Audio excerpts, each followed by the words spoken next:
Good morning, good afternoon, good evening, whatever time you are listening to this podcast.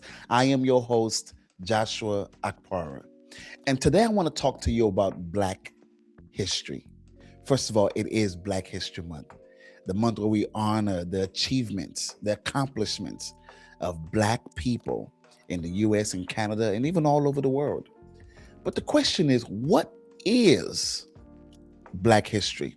So I decided to look it up just to kind of entice myself to see what is the definition, what is the media's definition, what is the internet's definition of Black history. And I looked and it says a annual month-long observance honoring the contributions, achievements, and central role of Black people in history. Uh, and I'll be honest, I was very dissatisfied with that definition because when you type in Black history, when you study Black history, the very foundation of Black history is seen through the lens of a group of people who were forcefully migrated, forcefully moved out of their homes into a different land. And so when we think about Black history, the foundation of Black history, it almost starts from a place of bondage. It starts from a place, it has this cadence of from bondage to victory. It has this cadence of you were once in your home, in your land with your family, and then all of a sudden, boom, you were taken out of that place, placed into a place of bondage. And from that bondage, over time, you overcame. And that seems to be our knowledge, should I say, of Black history. And I'll be honest, I think there's so many flaws in that. Yes, we cannot deny the way Black people in the United States have been treated over the years, and might I even say, have still been treated today. The injustice, the systematic racism, the constitutions, the way that even African Americans are seen in society, the injustice and opportunities, the injustice with jobs, the injustice with jail sentences. Might I talk about people like George Floyd? May we talk about people down history that have been treated less than dogs, killed, murdered, men forced to sleep with their own mother, women taken out of their husband's home and used as tools and toys,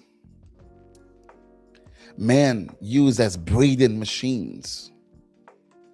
Might I talk about the pain and the torture that African Americans have experienced through the years in the United States of America? We cannot forget Black history. We cannot forget people who didn't get the option of drinking good water. They couldn't go to the same church like everyone else. Now we talk about the Black church, but we didn't realize that in reality, the Black church was created because people still chose to serve God amidst of conservatives and other cultures that said, hey, you cannot serve God with us because you are less than us.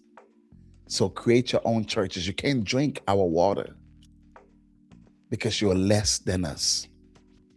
Might I talk about the school systems where African Americans could not go to the same school, get the same education?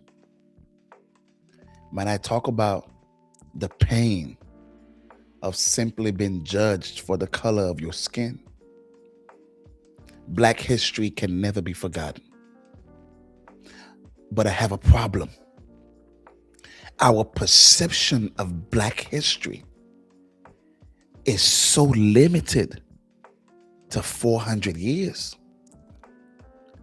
It's so limited that I believe that it's the cause of many of us having a skewed perspective, both black and white, of black history. Similar to the black African American people that has suffered torture in the United States, there was a group of people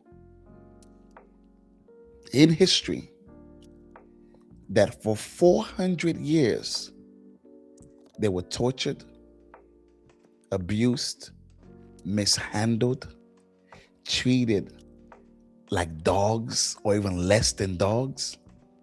And those people, in biblical terminology, we would call them the children of Israel or the Israelites.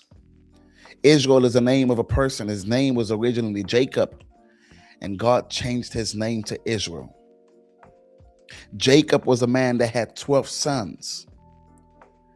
And one of his 12 sons, Joseph, got an opportunity to go into Egypt, which, if you consider Egypt versus now, Egypt was a reigning country, a reigning nation at that time. And God would allow it for one of Jacob's sons, Joseph, to go into Egypt. And just as he went into Egypt, he rose up from being sold into slavery to eventually becoming the second in command in Egypt. And based on his popularity and based on his influence, he was able to, in due time, get his family to move, to come with him.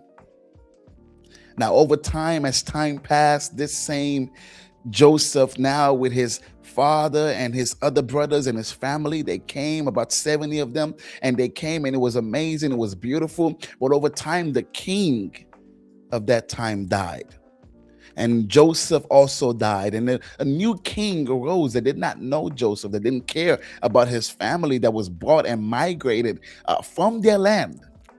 Only difference was they were not forcefully migrated, but they were brought from their land due to the circumstances and the situations. They were dealing with heavy starvation. There was a famine all over the land, but Egypt was the only one that had food. And so now this king comes, and the king has forgotten about the work that Joseph did that would even cause him to be promoted. The king has forgotten about who Joseph is. And at this point in time, Jacob, who's dead now, and his kids, the children of Israel, have gotten so much bigger, stronger. They've been working hard. They've been laboring. They've been doing their job, going to their 9 to 5 and coming back. This new king then says, hey, I don't know about these people. If we let them keep growing at the rate that they're growing, they might turn against us one day. So let us begin to persecute them. Let us begin to torture them. Let us begin to treat them as less than humane. And so that began this storyline of torture and just inhumane activities of people. Even it got to the point to where the king says, you know what? I'm not just going to torture them. I want to kill every child, every male child that's born from them. Think about that. I want to destroy their future by taking away their males. Sounds similar to America. I will do anything I can to make sure there's no fathers in the home. I will do anything I can to make sure there are no sons in the home. And he goes through this journey. And as he's going through the journey, there was a woman that had a child, but she saw something different about her child. And she says, you know what? I cannot bear to allow my child to be killed. And so she puts this child in a little small baby boat, wraps him up really good and puts him in the water. Almost like, I can't bear to see you die, but I'm going to trust that you can go somewhere else. And she puts this child, and this child's name was Moses.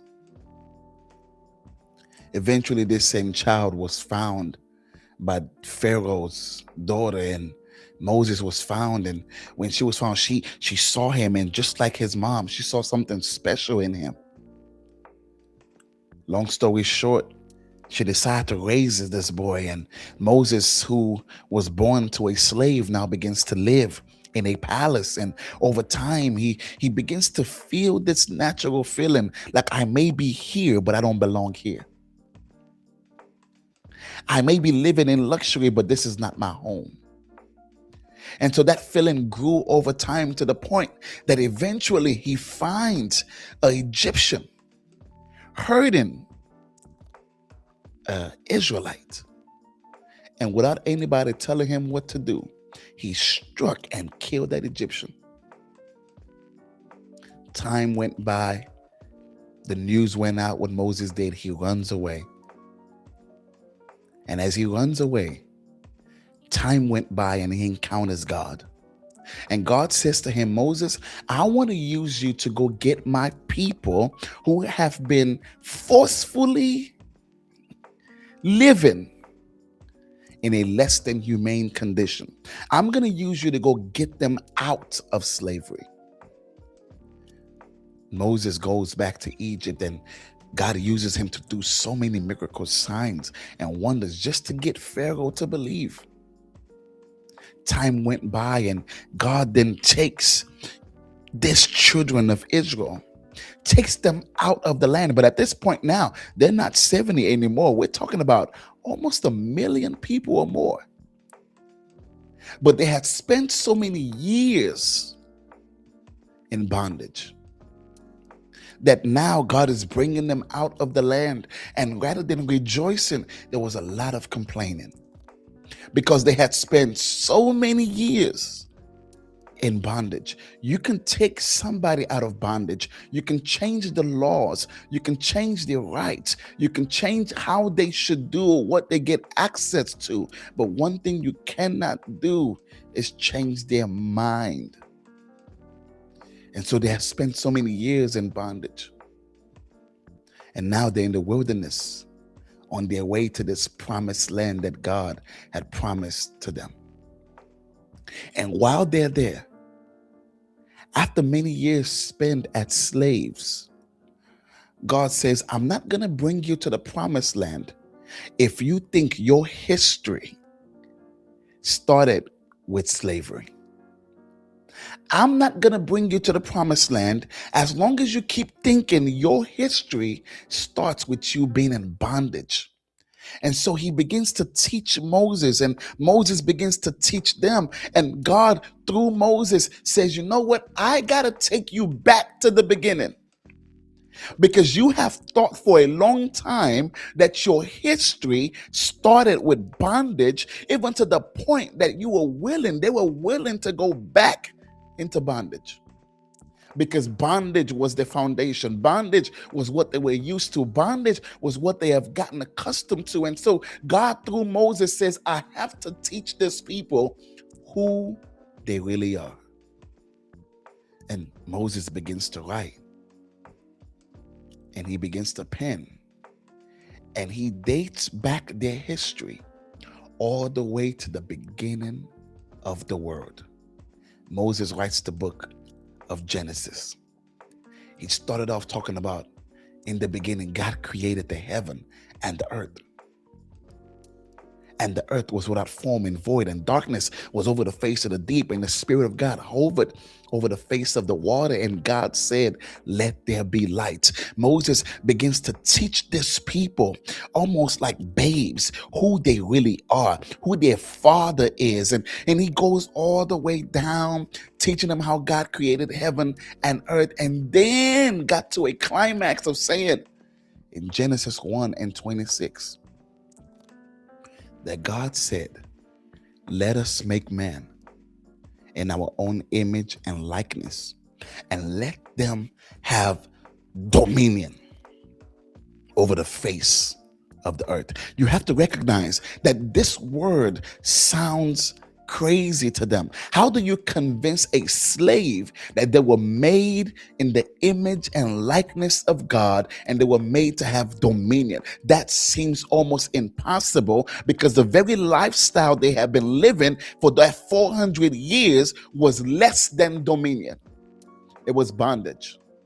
But Moses had to take the pains to explain to them that your history did not start with slavery, it started with dominion. That you were created in the image and likeness of God. You're created to be just like God, to have dominion over the fish of the sea, over the birds in the heaven, over every creeping thing that creeps on the earth, that you were created by God to rule, to reign, to stand. That nothing about your history started with bondage. It started with secession. That God saw you and thought you to be the perfect one to carry on his kingdom expansion plan. Moses had to take that time to teach them their history, to teach them about the fall of man, to teach them about their forefather Abraham. Because even if you take someone out of bondage, if you never teach them their true history, they will always succumb to the reality of where the bondage starts. I love Black history. I love that we get to celebrate the achievements of people like Martin Luther King, Madam C.J. Walker, George Washington Carver. I love that we get to celebrate the first Black president, Barack Obama. I love that we get to celebrate the history of a people who have pushed through resilience over time.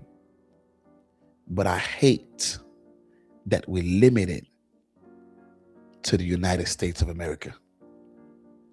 Black history is bigger, bigger, bigger than slavery. I dare say Black history is bigger than the United States of America. Black history is bigger than Africa. Black history started in the Garden of Eden when God would create you and I and said, I want to make man in my image and likeness so man can have dominion. Black history, true history of humanity, is you were created in God's image and likeness to rule, to reign on earth. And you do that through the blood of Jesus, accepting Jesus into your life as your Lord and Savior, and the Spirit of God lives on the inside of you, allowing you to move, to operate, to function, to thrive, to rule, to reign like God on earth. That is true Black history. Bye-bye.